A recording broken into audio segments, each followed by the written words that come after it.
Hey guys, praise the lord. आपका स्वागत है एक नए वीडियो में।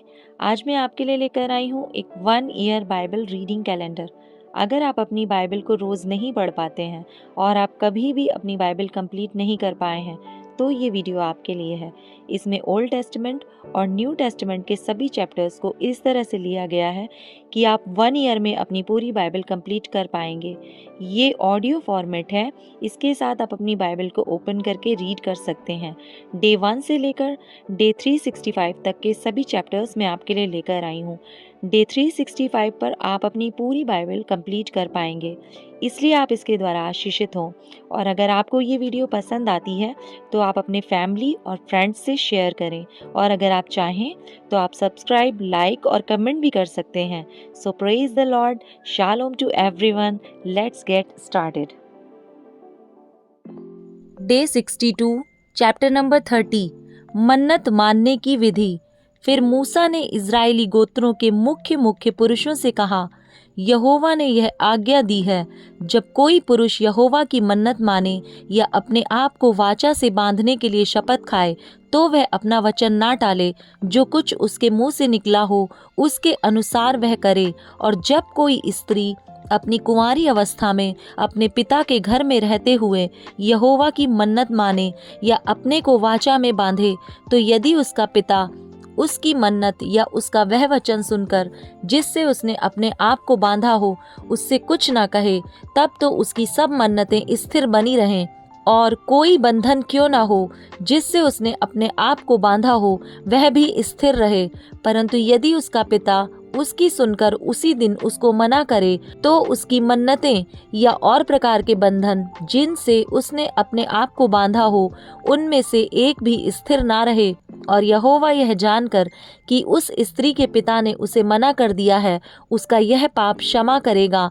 फिर यदि वह पति के अधीन हो और मन्नत माने या बिना सोच विचार किए ऐसा कुछ कहे जिससे वह बंधन में पड़े, और यदि उसका पति सुनकर उस दिन उससे कुछ ना कहे, तब तो उसकी मन्नतें स्थिर रहें और जिन बंधनों से उसने अपने आप को बांधा हो वह भी स्थिर रहें। परंतु यदि उसका पति सुनकर उसी दिन उसे मना कर दे, तो जो मन्नत उसने मानी है और जो बात बिना सोच विचार किए कहने से उसने अपने आप को वाचा से बांधा हो वह टूट जाएगी, और यहोवा उस स्त्री का पाप क्षमा करेगा।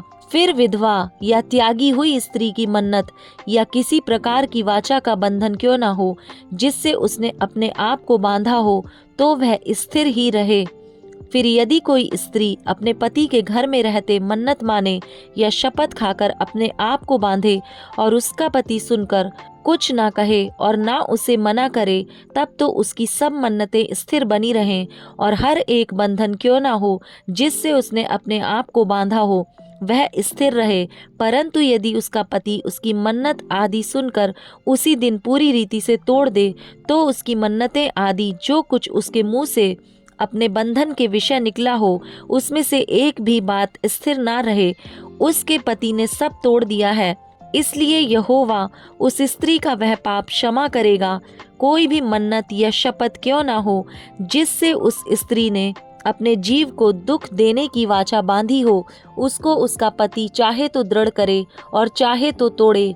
अर्थात यदि उसका पति दिन प्रतिदिन उससे कुछ भी ना कहे, तो वह उसकी सब मन्नतें आदि बंधनों को जिनसे वह बंधी हो दृढ़ कर देता है।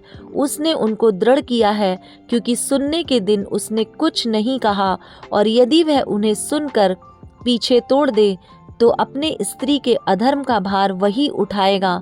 पति पत्नी के बीच और पिता और उसके घर में रहती हुई कुंवारी बेटी के बीच जिन विधियों की आज्ञा यहोवा ने मूसा को दी वे ये ही हैं। चैप्टर नंबर 31 मिद्यानियों से बदला लेना। फिर यहोवा ने मूसा से कहा, मिद्यानियों से इज़राइलियों का बदला ले, बाद को तू अपने लोगों में जा मिलेगा। तब मूसा ने लोगों से कहा, अपने में से पुरुषों को युद्ध के लिए हथियार धारण कराओ कि वे मिद्यानियों पर चढ़ के उनसे यहोवा का बदला लें। इज़राइल के सब गोत्रों में से प्रत्येक गोत्र के 1,000 पुरुषों को युद्ध करने के लिए भेजो। तब इज़राइल के सब गोत्रों में से प्रत्येक गोत्र के 1,000 पुरुष चुने गए, अर्थात युद्ध के लिए हथियार बंद 12,000 पुरुष। प्रत्येक गोत्र में से उन हजार हजार पुरुषों को और एलियाजर याजक के पुत्र पीनहास को मूसा ने युद्ध करने के लिए भेजा, और उसके हाथ में पवित्र स्थान के पात्र और वे तुरहियां थीं जो सांस बांध बांध कर फूंकी जाती थीं।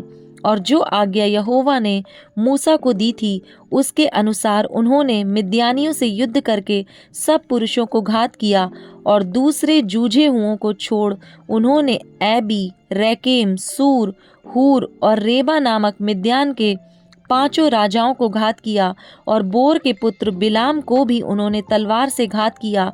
और इज़राइलियों ने मिद्यानी स्त्रियों को बाल बच्चों समेत बंदी बना लिया, और उनके गाय बैल, भेड़ बकरी और उनकी सारी संपत्ति को लूट लिया, और उनके निवास के सब नगरों और सब छावनियों को फूंक दिया। तब वे क्या मनुष्य क्या पशु सब बंदियों और सारी लूटपाट को लेकर यरीहो के पास की यरदन नदी के तट पर मोआब के अराबा में छावनी के निकट मूसा और एलियाजर याजक और इज़राइलियों की मंडली के पास आए। सेना की वापसी। तब मूसा और एलियाजर याजक और मंडली के सब प्रधान छावनी के बाहर उनका स्वागत करने को निकले, और मूसा सहस्त्रपति, शतपति आदि सेनापतियों से जो युद्ध करके लौटे आते थे क्रोधित होकर कहने लगा, क्या तुमने सब स्त्रियों को जीवित छोड़ दिया? देखो, बिलाम की संपत्ति से पोर के विषय में इज़राइलियों से यहोवा का विश्वासघात इन्हीं ने कराया, और यहोवा की मंडली में मरी फैली। इसलिए अब बाल बच्चों में से हर एक लड़के को और जितनी स्त्रियों ने पुरुषों का मुंह देखा हो उन सबों को घात करो, परंतु जितनी लड़कियों ने पुरुषों का मुंह ना देखा हो उन सबों को तुम अपने लिए जीवित रखो, और तुम लोग 7 दिन तक छावनी के बाहर रहो। और तुम में से जितनों ने किसी प्राणी को घात किया और जितनों ने किसी मरे हुए को छुआ हो, वे सब अपने अपने बंदियों समेत 3 और 7वें दिनों में अपने अपने को पाप छुड़ाकर पावन करें। और सब वस्त्रों और चमड़े की बनी हुई सब वस्तुओं और बकरी के बालों की और लकड़ी की बनी हुई सब वस्तुओं को पावन कर लो। तब एलियाजर याजक ने सेना के उन पुरुषों से जो युद्ध करने गए थे कहा, व्यवस्था की जिस विधि की आज्ञा यहोवा ने मूसा को दी है वह यह है, सोना, चांदी, पीतल, लोहा, टीन और सीसा जो कुछ आग में ठहर सके उसको आग में डालो, तब वह शुद्ध ठहरेगा। तो भी वह अशुद्धता से छुड़ाने वाले जल के द्वारा पावन किया जाए, परंतु जो कुछ आग में ना ठहर सके उसे जल में डुबाओ, और 7वें दिन अपने वस्त्रों को धोना, तब तुम शुद्ध ठहरोगे, और तब छावनी में आना। लूट का बंटवारा। फिर यहोवा ने मूसा से कहा, एलियाजर याजक और मंडली के पितरों के घरानों के मुख्य मुख्य पुरुषों को साथ लेकर तू लूट के मनुष्यों और पशुओं की गिनती कर, तब उनको आधा आधा करके एक भाग उन सिपाहियों को जो युद्ध करने को गए थे और दूसरा भाग मंडली को दे। फिर जो सिपाही युद्ध करने को गए थे उनके आधे में से यहोवा के लिए क्या मनुष्य, क्या गाय बैल, क्या गधे, क्या भेड़ बकरियां 500 के पीछे एक को कर मान कर ले और यहोवा की भेंट करके एलियाजर याजक को दे दे। फिर इज़राइलियों के आधे में से क्या मनुष्य, क्या गाय बैल, क्या गधे, क्या भेड़ बकरियां, क्या किसी प्रकार का पशु हो 50 पीछे एक लेकर यहोवा के निवास की रखवाली करने वाले लेवियों को दे, यहोवा की इस आज्ञा के अनुसार जो उसने मूसा को दी। मूसा और एलियाजर याजक ने किया।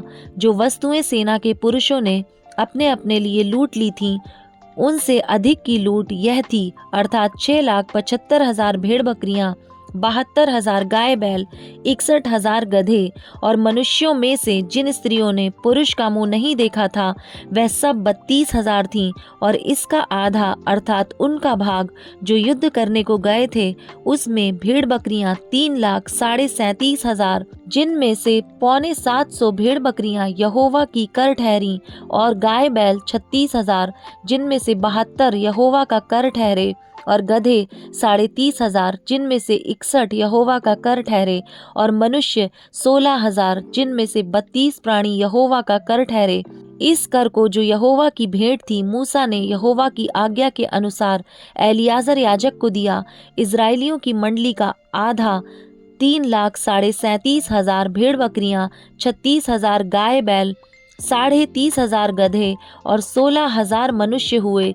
इस आधे में से जिसे मूसा ने युद्ध करने वाले पुरुषों के पास से अलग किया था, यहोवा की आज्ञा के अनुसार मूसा ने क्या मनुष्य क्या पशु 50 पीछे एक लेकर यहोवा के निवास की रखवाली करने वाले लेवियों को दिया। तब सहस्त्रपति, शतपति आदि जो सरदार सेना के हजारों के ऊपर नियुक्त थे, वे मूसा के पास आकर कहने लगे, जो सिपाही हमारे अधीन थे उनकी तेरे दासों ने गिनती ली और उनमें से एक भी नहीं घटा। इसलिए पायजेब, कुंडे, मुंदरियां, बालियां, बाजूबंद, सोने के जो गहने जिसने पाया है, उनको हम यहोवा के सामने अपने प्राणों के निमित्त प्रायश्चित करने को यहोवा की भेंट करके ले आए हैं।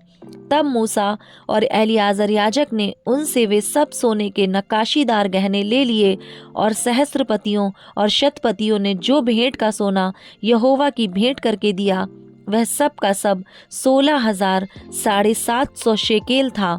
योद्धाओं ने तो अपने अपने लिए लूट ली थी। यह सोना मूसा और एलियाजर याजक ने सहस्त्रपतियों और शतपतियों से लेकर मिलाप वाले तंबू में पहुंचा दिया कि इजराइलियों के लिए यहोवा के सामने स्मरण दिलाने वाली वस्तु ठहरे। Mark chapter 9 verse number 30 to 50। अपनी मृत्यु के विषय यीशु की पुनः भविष्यवाणी। फिर वे वहां से चले और गलील में होकर जा रहे थे। वह नहीं चाहता था कि कोई जाने, क्योंकि वह अपने चेलों को उपदेश देता और उनसे कहता था, मनुष्य का पुत्र मनुष्यों के हाथ में पकड़वाया जाएगा और वे उसे मार डालेंगे और वह मरने के 3 दिन बाद जी उठेगा। पर यह बात उनकी समझ में नहीं आई और वे उससे पूछने से डरते थे, सबसे बड़ा कौन? फिर वे कफरनहूम में आए और घर में आकर उसने उनसे पूछा, रास्ते में तुम किस बात पर विवाद कर रहे थे? वे चुप रहे, क्योंकि मार्ग में उन्होंने आपस में यह वाद विवाद किया था कि हम में से बड़ा कौन है। तब उसने बैठकर 12 को बुलाया और उनसे कहा, यदि कोई बड़ा होना चाहे तो सबसे छोटा और सबका सेवक बने। और उसने एक बालक को लेकर उनके बीच में खड़ा किया और उसे गोद में लेकर उनसे कहा, जो कोई मेरे नाम से ऐसे बालकों में से किसी एक को भी ग्रहण करता है, वह मुझे ग्रहण करता है, और जो कोई मुझे ग्रहण करता है, वह मुझे नहीं वरन मेरे भेजने वाले को ग्रहण करता है। जो विरोध में नहीं, वह पक्ष में। तब यूहन्ना ने उससे कहा, हे गुरु, हमने एक मनुष्य को तेरे नाम से दुष्ट आत्माओं को निकालते देखा, और हम उसे मना करने लगे, क्योंकि वह हमारे पीछे नहीं हो लेता था। यीशु ने कहा, उसको मत मना करो, क्योंकि ऐसा कोई नहीं जो मेरे नाम से सामर्थ का काम करे और जल्दी से मुझे बुरा कह सके, क्योंकि जो हमारे विरोध में नहीं, वह हमारी ओर है। जो कोई एक कटोरा पानी तुम्हें इसलिए पिलाए कि तुम मसीह के हो, तो मैं तुमसे सच कहता हूँ कि वह अपना प्रतिफल किसी रीति से न खोएगा। ठोकर का कारण बनना। जो कोई इन छोटों में से जो मुझ पर विश्वास करते हैं किसी को ठोकर खिलाए, तो उसके लिए भला यह है कि एक बड़ी चक्की का पाट उसके गले में लटकाया जाए और वह समुद्र में डाल दिया जाए। यदि तेरा हाथ तुझे ठोकर खिलाए, तो उसे काट डाल। टुंडा होकर जीवन में प्रवेश करना तेरे लिए इससे भला है कि 2 हाथ रहते हुए नरक की आग में डाला जाए, जो कभी बुझने की नहीं, जहाँ उनका कीड़ा नहीं मरता और आग नहीं बुझती। यदि तेरा पाँव तुझे ठोकर खिलाए, तो उसे काट डाल। लंगड़ा होकर जीवन में प्रवेश करना तेरे लिए इससे भला है कि 2 पाँव रहते हुए नरक में डाला जाए, जहाँ उनका कीड़ा नहीं मरता और आग नहीं बुझती। यदि तेरी आँख तुझे ठोकर खिलाए, तो उसे निकाल डाल। काना होकर परमेश्वर के राज्य में प्रवेश करना तेरे लिए इससे भला है कि 2 आँख रहते हुए तू नरक में डाला जाए, जहाँ उनका कीड़ा नहीं मरता और आग नहीं बुझती। क्योंकि हर एक जन आग से नमकीन किया जाएगा। नमक अच्छा है, पर यदि नमक का स्वाद जाता रहे, तो उसे किस से नमकीन करोगे? अपने में नमक रखो और आपस में मेल मिलाप से रहो।